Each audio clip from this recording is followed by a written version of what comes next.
능력전도는요, 능력전도가 어떤 거냐?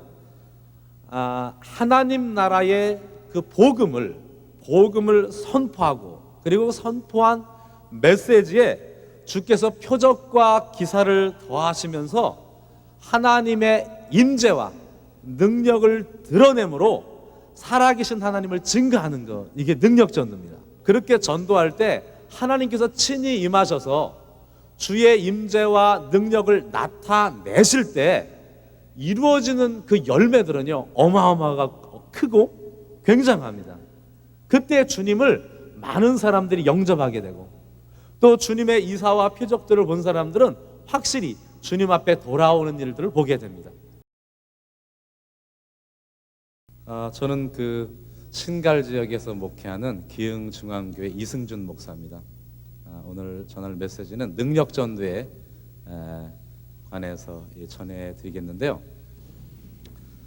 참고로 저는 지금 현재 섬기는 교회가 9년째 됐는데, 저에게 갈등이 있었던 때가 있었어요. 한 3, 4년 어간 지났을 때쯤에 이런 고민이 있었습니다.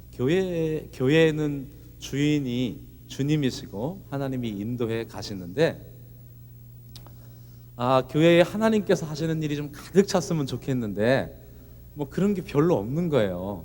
뭐 간간히 주께서 은혜 베푸시는 것도 있지만, 저의 딜레마는 뭐였냐면, 성도들 앞에서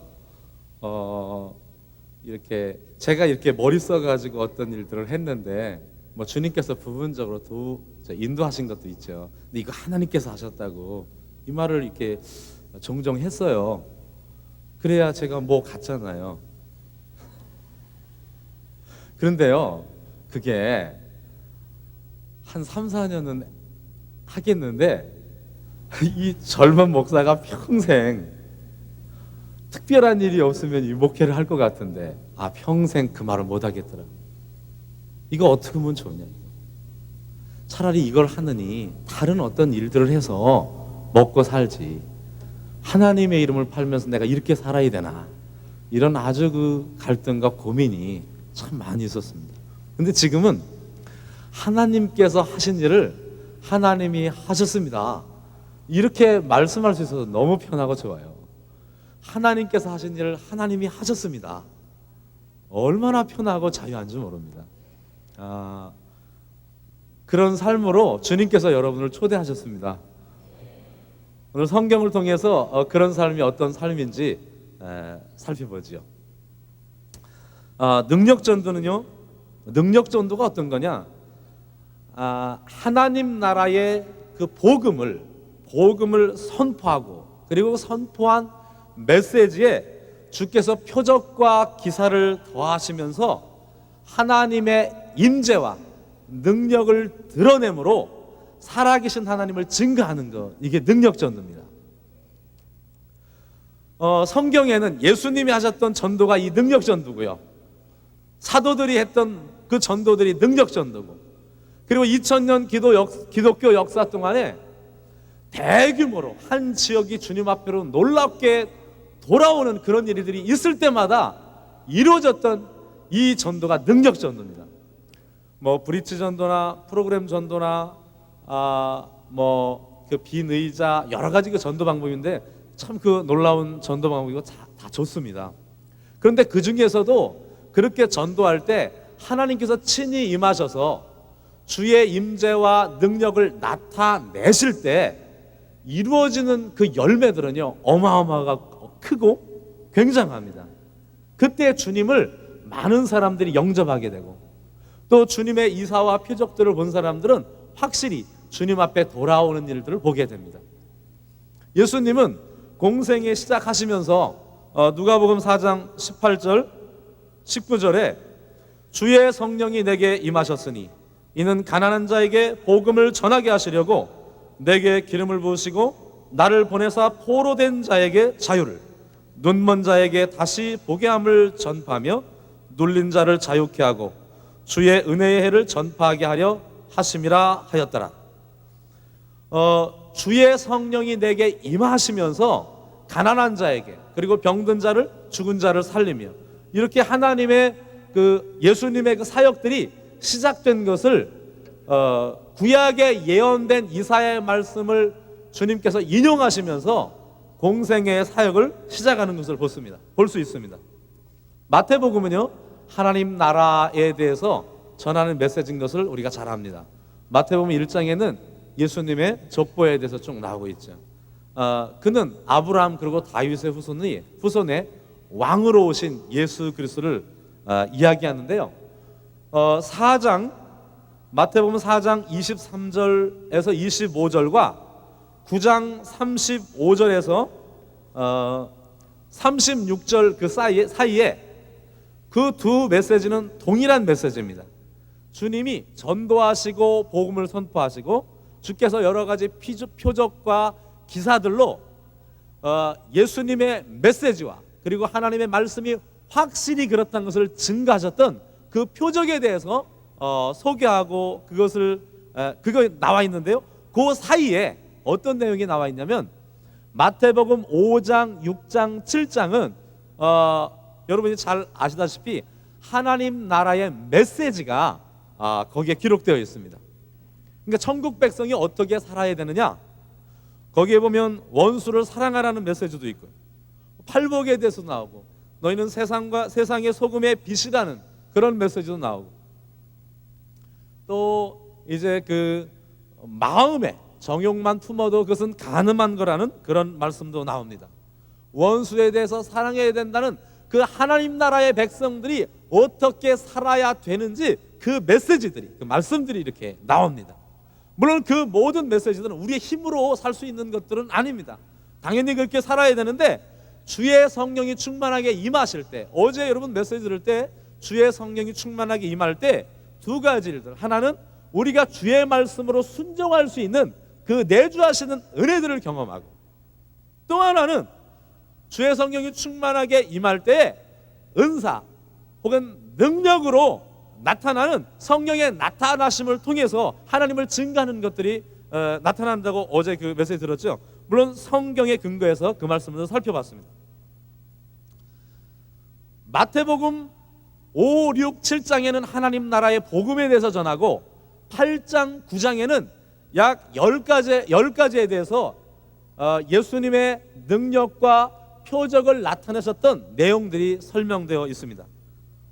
백부장의 하인을 고친 이야기, 또 열병 들린 사람들을 고치신 이야기, 귀신을 내어쫓은 이야기, 또 바다와 폭풍을 잔잔케 하신 이야기, 중풍병자를 고치신 이야기, 혈루증 앓던 여인이 예수님의 옷자락을 잡으면서 병이 낫던 이야기, 그 외에 여러 가지 내용들이 있는데요. 그것은 마태복음 4장 25절부터 25절에 나와 있는 내용과 마태복음 9장 35절에 나와 있는 동일한 그 메시지 사이에 하나님 나라에 대한 메시지를 전하시고, 그리고 하나님 나라의 능력을 증가한 그 내용을 같이 설명해 주는 것으로 되어 있습니다. 그것은 하나님 나라의 나타나심에 대해서 설명하는 겁니다. 예수님의 메시지는 하나님 나라의 메시지였습니다. 다시 말하면 이 세상 나라에 하나님께서 주님의 능력을 가지고 임하셔서 하나님의 나라가 확장되어졌던 것을 설명해 주시고, 그리고 하나님의 임재가 주의 표적과 능력으로 주님의 나라가 임했음을 설명해 주고 있습니다. 그리고 주님이 전도했던 모든 내용들이 그렇게 되어 있습니다. 병든 자를 고치고 귀신을 내어쫓고 죽은 자를 살림으로 하나님 나라를 주님은 나타내 보이셨습니다. 그리고 그 자리에 있는 청중들에게 주님을 따를 것인지 따르지 않을 것인지, 주님을 믿을 것인지 믿지 않을 것인지 그 반응을 요구하셨습니다. 예수님 제자들은 어떻게 훈련시키고 보내셨는가?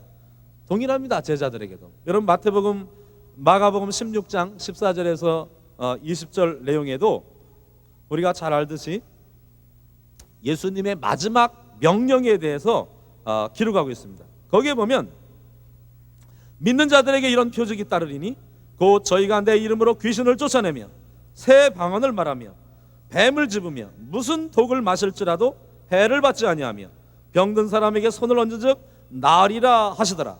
주 예수께서 말씀을 마치신 후에 하늘로 올리우사 하나님 우편에 앉으시니라. 제자들이 나가 두루 전할세 주께서 함께 역사하사 그 따르는 표적으로 말씀을 확실히 증거하시니라. 따르는 표적으로 하나님의 말씀을 확실히 증거했다고 말씀하고 있습니다. 사도행전 14장 3절에도 동일한 메시지가 나오는데요, 두 사도 바울과 바나바 이야기입니다. 두 사도가 오래 있어 주를 힘입어 담대히 말하니 주께서 저희 손으로 표적과 기사를 행하게 하여 주사 자기 은혜의 말씀을 증거하시니. 하나님 나라의 메시지와 그리고 하나님 나라가 임한 그 능력과 표적으로 그 은혜의 메시지를, 그것이 진리라는 것을 증명해 주시고 그리고 확증해 주셨습니다. 이것이 제자들이 나가서 전했던 메시지입니다. 제자들의 또 제자들도 여전히 그렇게 메시지를 전했습니다. 저는 신학교 다니면서요, 저는 장로교에서 신학을 공부했습니다. 우리 신학교 다닐 때는 그 표적이나 은사나 이런 것들에 대해서 인정은 하는데 아주 금기되어 있습니다. 그런 부분을 언급하는 게 그냥 오로지 말씀, 이게 중요합니다. 말씀.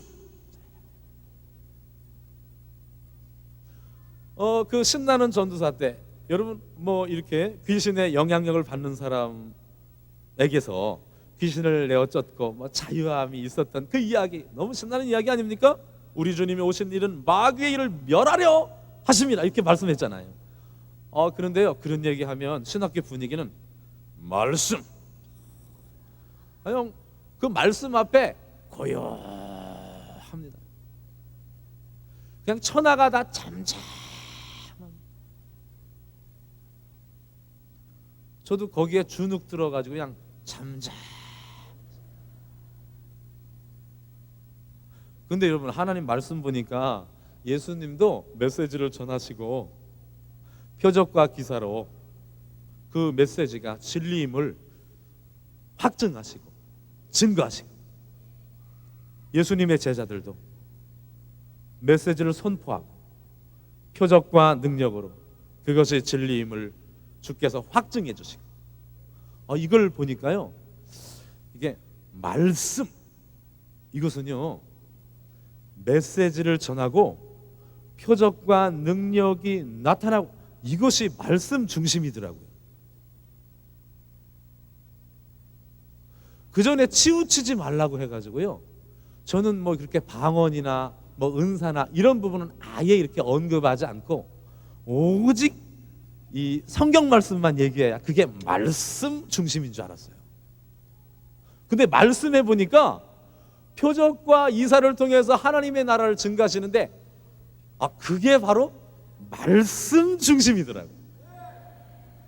할렐루야. 우리 주께서 제자들에게 사도행전 1장 8절에 성령이 너희에게 임하시면 너희가 권능을 받고 권세와 능력을 받고 예루살렘과 온 유대와 사마리아와 땅끝까지 가서 증인된다고 하셨는데, 성령이 임하셔서 하시는 말씀이 성경 잘 읽어라.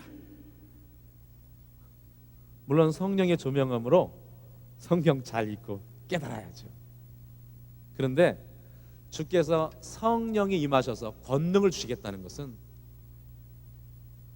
조금 아까 마가복음 16장에 나와 있는 것처럼 주의 제자들에게 나가 주의 말씀을 전할 때 표적과 이사를 통해서 우리 주님께서 확실히 주의 말씀에 은혜의 말씀을 증명하시는 그 일 때문에 주께서 성령을 너에게 주신다고 말씀하신 겁니다. 오순절 성령의 강림 사건이 일어나면서 신약 교회가 탄생하게 됩니다.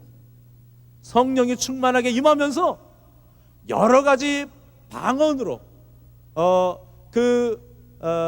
많은 사람들이 예루살렘에 모여 있을 때, 제자들이 나갈 때요, 그때 로마의 여러 나라에 퍼져 살던 그 2세, 3세, 4세 유대인들이 돌아와서 하나님을 경외할 때 자기들이 태어난 곳 방언으로 메시지를 들었다고 얘기했습니다. 갈릴리에서 자랐던 어부들에게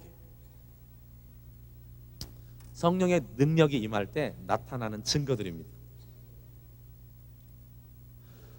약 10년 전에 이 중국 선교를 다녀왔는데요, 저희와 같이 갔던 팀 중에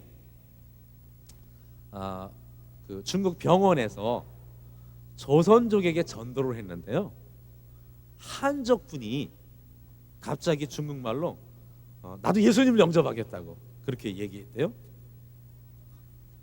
그래서 그 통역하는 우리 조선족 형제들에게 좀 뭐라고 하느냐고 물었더니 예수님 영접하겠다고 했다는 거예요. 그 당신이 한국말을 아느냐 물어보니까 한국말을 알기는 당신이 중국말로 예수님을 믿어야 구원 온다고 얘기했잖냐. 할렐루야.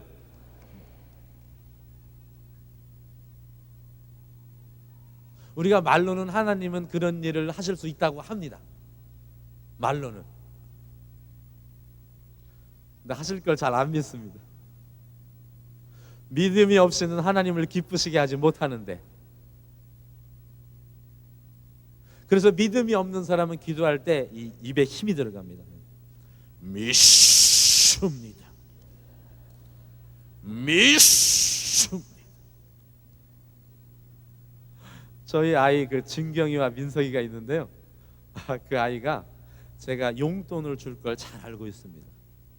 그리고 그 건의만 하면 용돈이 웬만해서 이렇게 용돈의 그 액수가 점점 올라가는 거에 대해서 그 의심이 거의 없는 것 같습니다. 얘네들이 그 뭐 용돈 달라고 할 때 아버지께서 저에게 한 달 용돈이 5,000원인데 10,000원으로 줄 줄 믿습니다. 뭐 그렇게 하면 제가 너 왜 그러냐? 얼마가 필요한데 얘기해. 여러분, 하나님은 이 땅에서 한 사람도 잃어지지 아니하고 주님 앞에로 돌아오는 것을 기뻐하십니다.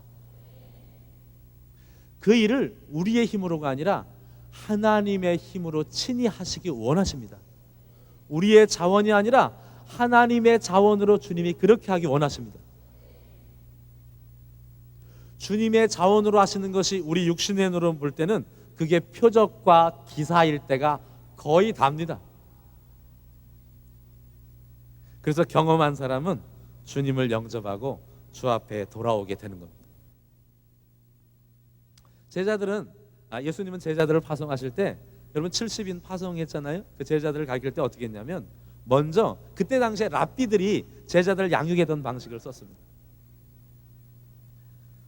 먼저 제자들 앞에서 시범을 보이십니다. 5,000명에게 여러분 이 떡을 떼어서 나눠주던 사건이 있었습니까? 많은 학자들은 주님이 하늘을 우러 오병이어를 들고 축사하실 때 갑자기 뻥 튀겨가지고 그 5,000명이 먹고도 남을 만큼 갑자기 이렇게 산더미처럼 쌓여 있을 거라고 얘기하지 않습니다. 거기에 보면 보리떡 5개와 물고기 2마리인데 그 원어에 하면 물고기가 아주 작은 물고기로 되어 있습니다. 뭐 멸치보다 좀 큰지 모르겠는데 그걸 12제자에게 나눠주고요. 12제자에게 나눠주면 여러분 이 두 손가락 한 마디에 반 정도 들고 가는 겁니다. 한 제자가. 보리떡 5개 가지고 12명이 들고 가면 뭐 하여튼 요만하겠죠. 아이들이 그 친구 거 뺏어 먹을 때 나 요만큼만 줘라, 그만큼 들고.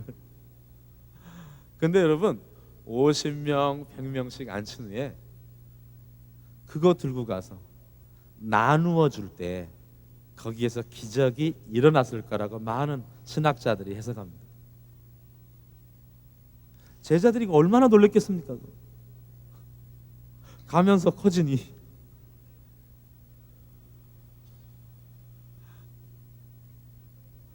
제자들 앞에서 시범을 보시고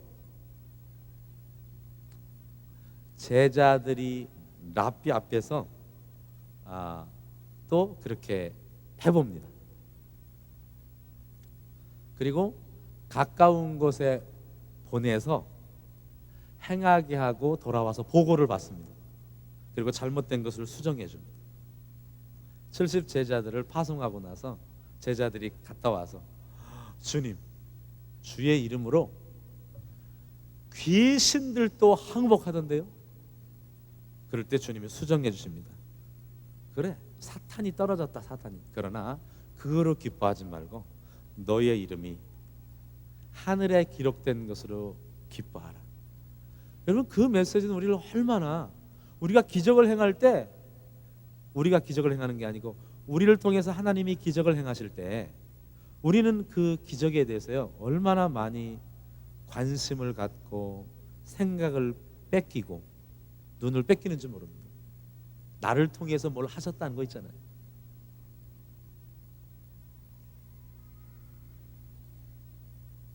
어느 날 어느 허리 아픈 분을 이렇게 기도하는데요, 한 10분쯤 이렇게 기도했는데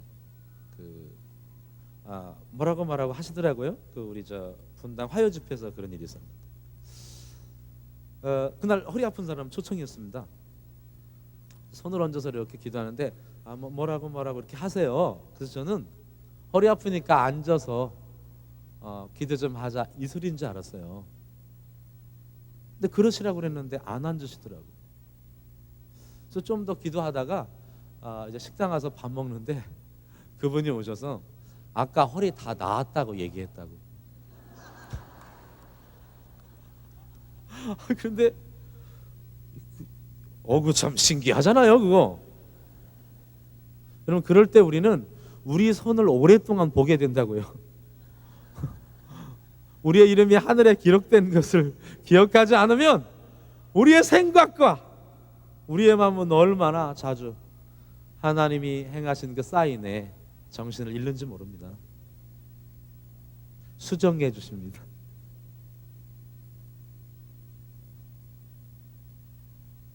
올바른 메시지들이 우리를 다시금 우리의 생각을 수정해 줍니다. 엘리야가 과부의 집 가서 3년 반 동안 피신해 있는 거나 갈멜산에서 850명의 바알, 아세라 선지자들과 대결하는 거나 순종하는 것이 상급이 있기 때문에 상급은 똑같습니다. 하나님의 말씀이 우리를 정신 차리게 하고 주님께로 다시 돌이키게 합니다. 그리고 이제 먼 곳에 주님이 파송하십니다. 예수님이 사역은요, 요한복음 5장 19절에 의하면 그러므로 예수께서 저희에게 이르시되 내가 진실로 너희에게 이르노니 아들이 아버지 하시는 일을 보지 않고는 아무것도 스스로 할 수 없나니 아버지께서 행하시는 그것을 아들도 그와 같이 행하느니라. 예수님도 스스로 아무 일도 할 수 없다고 하셨습니다. 예수님도 주의 신이 임하여 그 일들을 하셨다고 말씀하셨습니다. 물론 주님은 신성이 있으시기 때문에 신성으로도 일하셨습니다. 그러나 성경은 예수님이 하셨던 일들을 제자들이 하면서 제자들에게 전하는 그 메시지는 주의 성령이 임할 때 동일하게 예수님처럼 그 일들을 이룰 수 있다고, 오히려 나보다 더 큰 일도 할 수 있다고 말씀하시는 겁니다. 여러분, 예수님은 요한복음 15장에서 너희가 내 이름으로 무엇을 구하면 아버지께서 주시리라 이렇게 말씀하셨습니다. 내 이름으로, in my name, in my name, 예수님 안에 거하는 걸 얘기합니다. 여러분, 우리가 이름 그러면 그냥 이승준 이름만 얘기하는데요, 누가 막 여기 지나가면서 이승준 그거 웃기는 사람 아니야? 막 그러면 제가 그냥 뭐 이름이니까 이름이니까 그런가요? 아니면 그 이름은 저를 지칭하나요? 예화를 잘못 들었군요. 이승준 그는 정말 멋있는 사람이야. 그러면 제가 뭐 나랑 상관없는 이름이야 그러나요? 아니면 귀가 쏠고돼 가지고 누가 이렇게 수준 높은 생각을 하고 있나 쳐다볼까요? 여러분, 이름은 저를 대표하는 겁니다. 저를 표현한 겁니다. 내 이름으로 무엇을 구하는 것은 그냥 우리가 주님 안에 구하지 않으면서 주님과 상관없이 있으면서 그냥 예수님의 이름으로 기도했습니다 이러면 주시겠다는 게 아닙니다. In my name, 주님의 이름 안에 구하라는 것은 주님 안에 구하라는 겁니다. 사도행전 19장 13절에 보면 마술하는 사람이 자기도 그거 하고 싶어 가지고요. 예수의 이름을 빙자해서 이제 선포하는 게 있는데, 실상 귀신 들린 사람이 그를 제어해 가지고요. 아마 제어했다고 했으니까 뭐 멱살 잡고 어떻게 했는가 봐요. 그래서 옷 벗고 도망쳤다고 나오거든요. 거기에는요, 킹 제임스 버전에 보니까 by the name 이렇게 돼 있습니다. 그러니까 예수님의 이름 안에서 그 메시지를 전한 게 아니라 예수님과 상관없이 그냥 예수님의 이름으로만.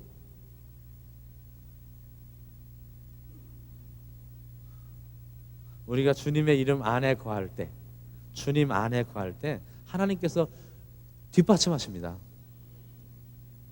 우리가 예수님의 이름으로 구하는 것을 다 들어주는 게 아니라 내 이름으로 무엇을 구하면 다 들어주는 게 아니라 다 들어준다고 하셨는데, 그 안에 주님이 어떤 말씀을 하셨냐면, 너희가 받지 못하면 구하지 아니하며 구하여도 받지 못하면 자기의 정욕을 위해 쓰려고 잘못 구합니다. In my name, 그게 아닌 거죠.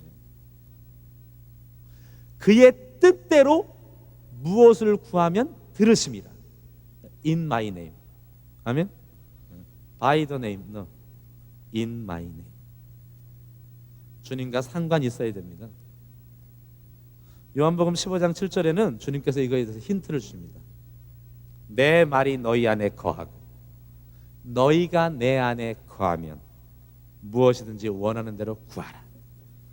우리가 주님의 명령에 거하는 것, 주님 말씀 안에 거하는 것은 우리가 주님이 주신 말씀을 순종하고 있을 때 주님 안에 거하는 겁니다.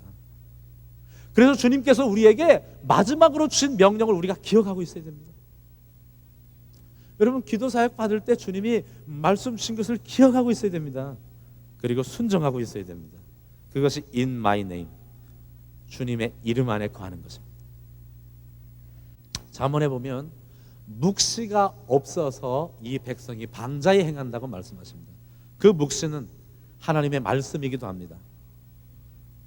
그러나 그때 주시는 메시지, 개인에게, 교회에게, 그 나라와 민족에게 그때 주님께로 돌이키라고 주시는 메시지들이 있습니다. 그 메시지를 알지 못하면 방자에 행하는 겁니다. 망하는 길로 행하는 겁니다. 여러분, 우리가 무릇 하나님의 영의 인도함을 따라 사는 자들이 하나님의 자녀라고 말하지만, 실상 주님의 음성 듣는 것조차도 거부감이 있다면 어떻게 주님의 영의 인도함을 따라 살겠습니까? 말씀에 치우치지 않는 것은 주의 영께서 말씀하실 때, 주의 성령은 예수님께서 말씀하실 때 내가 한 말이 기억나게 하시리라 이렇게 말씀하셨거든요. 우리가 주의 성령에 민감해서 주의 말씀 들으면 그 메시지는 우리를 하나님 말씀으로 인도하시지 말씀 밖으로 인도하지 않습니다. 그래서 하나님의 성령의 인도함인지 그렇지 않은지 그 메시지를 하나님 말씀으로 점검하면 됩니다.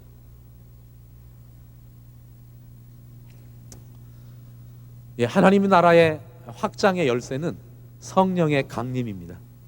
성령께서 임하시면서 하나님 나라가 확대됐습니다.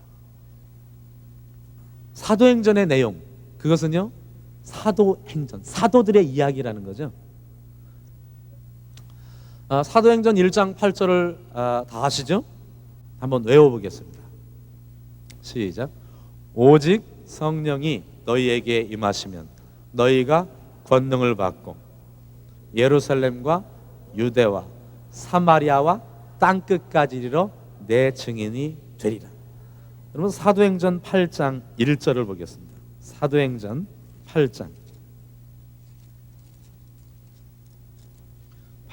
1절 2절에 보면요, 사울이 그의 죽임 당함을 마땅히 여기더라. 스데반 집사님의 순교를 이야기합니다. 그날에 예루살렘에 있는 교회에 큰 핍박이 나서 사도 외에는 다 유대와 사마리아와 모든 땅으로 흩어지니라. 어디서 많이 듣던 말씀 아닙니까? 어디서 듣던 말씀이죠? 네, 사도행전 1장 8절에서 듣던 말씀입니다. 예루살렘 교회가 너무 좋아서 성령이 임하면 나가서 복음 전하라는데 안 가니까 주께서 큰 핍박으로 인해서 알아서 흩어놓으셨습니다. 여러분 유럽에 흑사병으로 재앙이 있었던 적이 있었습니다. 그때도요 많은 사람들이 복음을 전해야 됐는데 전하지 않고 있을 때 흑사병이 휩쓰니까요 당시에 인구의 한 3분의 1이 죽었다고 이렇게 기록되어 있죠. 뭐 5분의 2, 3분의 1 여러 가지 책들이 있는데요 3분의 1 3명 중에 1명이 죽는데 그건 어마어마한 재앙입니다. 사스 하나에 온 지구가 얼어붙지 않습니까? 근데 그때 그분들이 그 흑사병을 피할 수 있는 유일한 방법은 아골골짝 빈들로 도망가는 겁니다. 사람 안 사는 산속으로 들어가는 겁니다. 그리고 거기에서 교회가 세워졌습니다. 우리가 가지 않으면 오게 하신다고요. 그리고 하나님의 능력을 보게 하십니다. 사도행전 8장 1절 2절 말씀하신 후에 4절부터 이제 사마리아에도 복음이 전해야 되지 않습니까? 그 흩어진 사람이 두루 다니며 복음의 말씀을 전할 때 빌립이 사마리아 성에 내려가 그리스도를 백성에게 전파하니 무리가 빌립의 말도 듣고 행하는 표적을 보고 일심으로 그의 말하는 것을 쫓더라.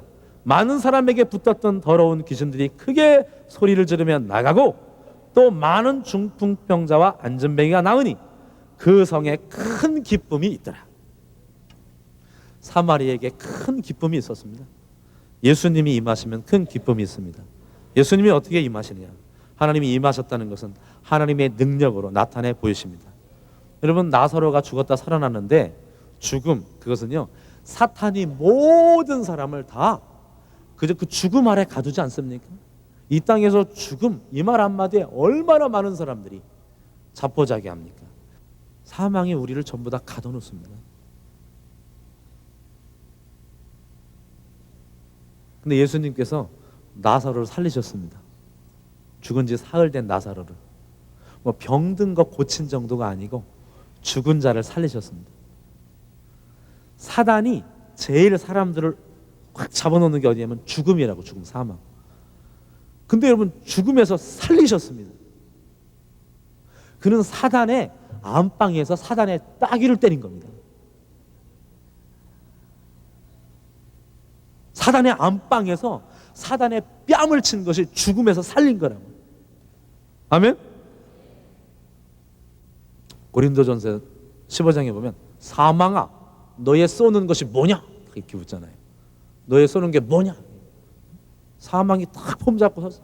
많은 사람이 올 때마다 사망이라는 그 이름 앞에서 모든 사람이 죽어가니까 얼마나 기세등등하고 인류 역사 동안 말이죠. 얼마나 그 오만 방작에 서 있었는지 몰라.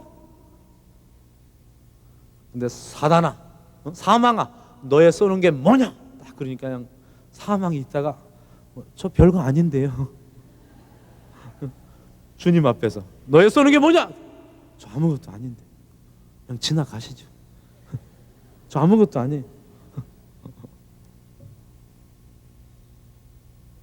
귀신은 아예 놀래 자빠지네. 놀래 자빠져. 할렐루야. 하나님은 하나님의 방법으로 주의 백성들이 돌아오기를 원하십니다. 구약에도 마찬가지입니다, 여러분. 모세가 이스라엘 백성들을 이끌어내고 어떻게 이끌어내겠습니까? 주님이 친히 가시는 겁니다.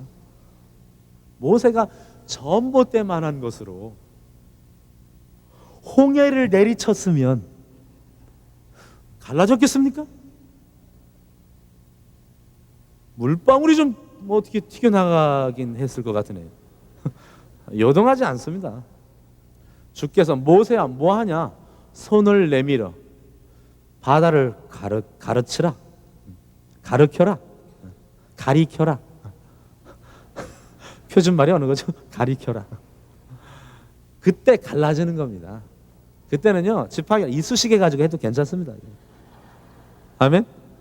능력의 심이 큰 것은 하나님께 있기 때문에 우리에게 있지 않습니다. 하나님을 신뢰하시기 바랍니다. 사도행전은 14번에 걸쳐서 하나님의 말씀과 능력 표적을 통해서 하나님 나라가 확장되고 부흥됐던 것을 기록하고 있습니다. 말씀만 전해서 영혼들이 돌아온 거에 대해서는 침묵하고 있습니다.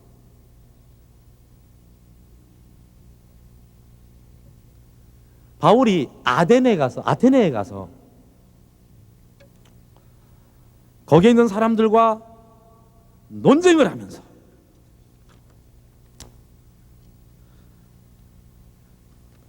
사도행전 17장 16절에 보면 그게 나와 있습니다. 만나는 사람들과 변론하니 바울과 쟁론할세. 그랬는데 그 내용에 보면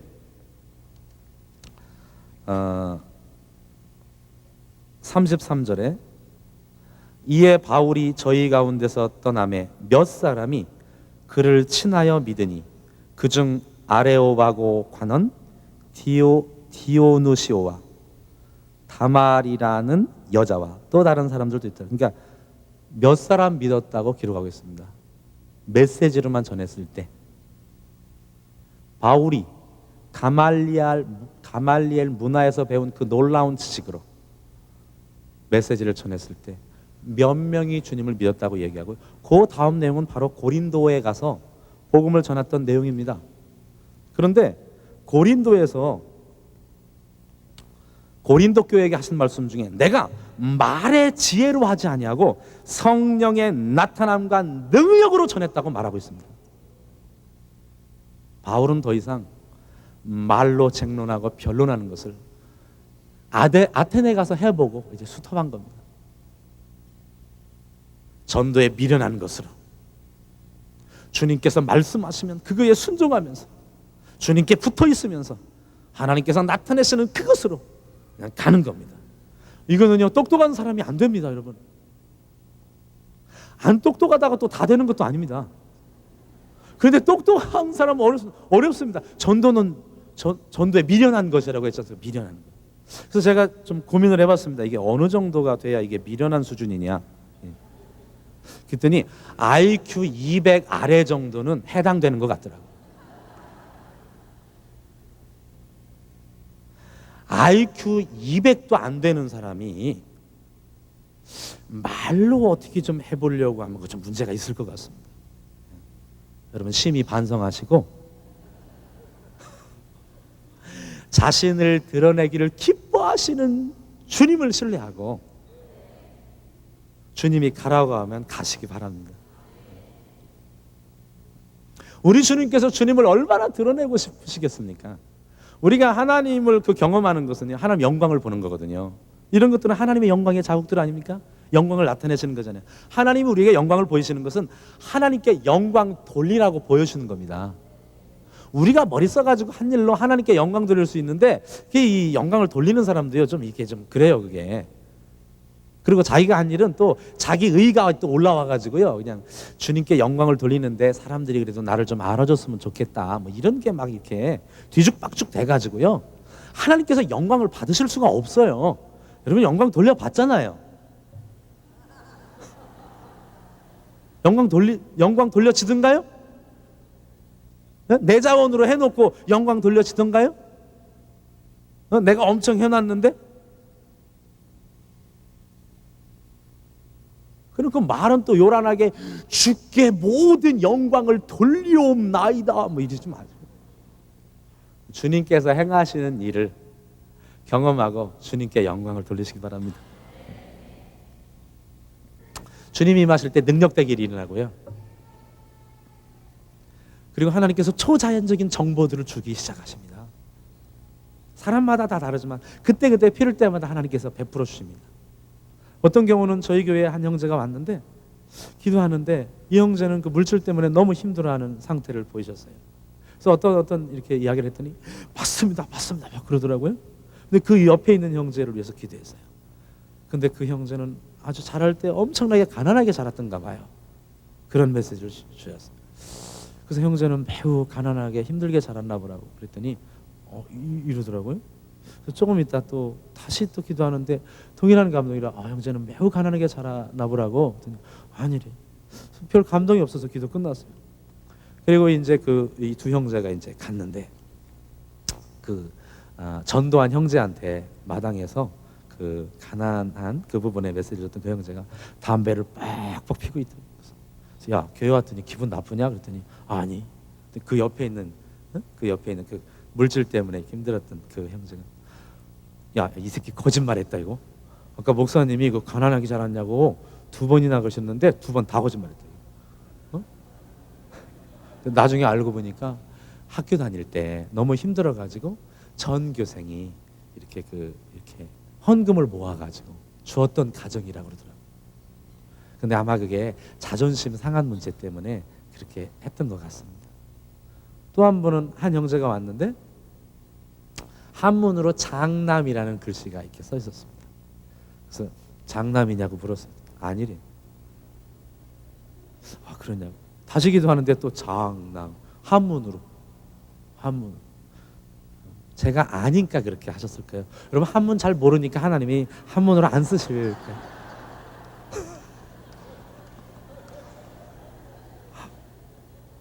제가 좀 아는 게 많아서. 그래서 형제 장남이냐고 또 물었어요. 아니라는 거예요. 그래. 형제가 장남이어야 되는 이유가 있나? 그렇게 묻고 끝났어요. 나중에 그 형제가 자기 집에 가서 그 형제 둘인데 형은 어려서부터 이렇게 지체장애인지 정신박약인지 그렇게 됐었다고 그래요. 그래서 어려서부터 형을 건사해야 되는 이 짐이 있었던 그런 형제였고 그리고 부모님은 신앙생활을 하시고 그 형은 신앙생활을 하는데 반발심으로 주님을 떠나서 살던 형제였는데 부모님에게 가서 하나님이 나에게 장남이어야 하는 이유가 있느냐고 그렇게 메시지를 이렇게 목사님 통해서 주셨다고. 내가 교회 다시 다니겠다고 그랬다는 거예요. 여러분 저희가 섬기는 교회는 매우 작은 교회입니다. 근데 저희 교회에서 일어난 사건만 얘기한다 하더라도 제가 전혀 거짓말을 보태지 않고 오늘 저녁 때까지 해도 다 하지 못할 하나님께서 행하신 일들이 너무나 많습니다. 전에는 하나님이 조금 하신 것 같으면 그걸 가지고 그냥 주님이 하셨다고 그러면서 나는 하나님이 함께 하시는 종이라고 그걸 그냥 어떻게 좀 해보려고 하는 그렇게 어리석은 삶을 살았지만 지금은 전혀 염려가 없습니다. 하나님은 하나님 자신을 기뻐하기를 너무나 좋아하시고 그래서 성령을 우리에게 부어주시고 그리고 그 일들을 계속해서 이루어 가실 것이기 때문에 그렇습니다. 우리가 주님을 기뻐합니다. 말씀 중심이 무엇인가? 여러분 하나님 말씀에는 하나님 나라의 메시지와 표적과 이사를 통해서 살아계신 하나님과 주님의 나라가 임하였음을 선포하지 않습니까? 그것을 인정하는 것이 말씀 중심 그리고 치우치지 않는 것이라는 것을 알았습니다.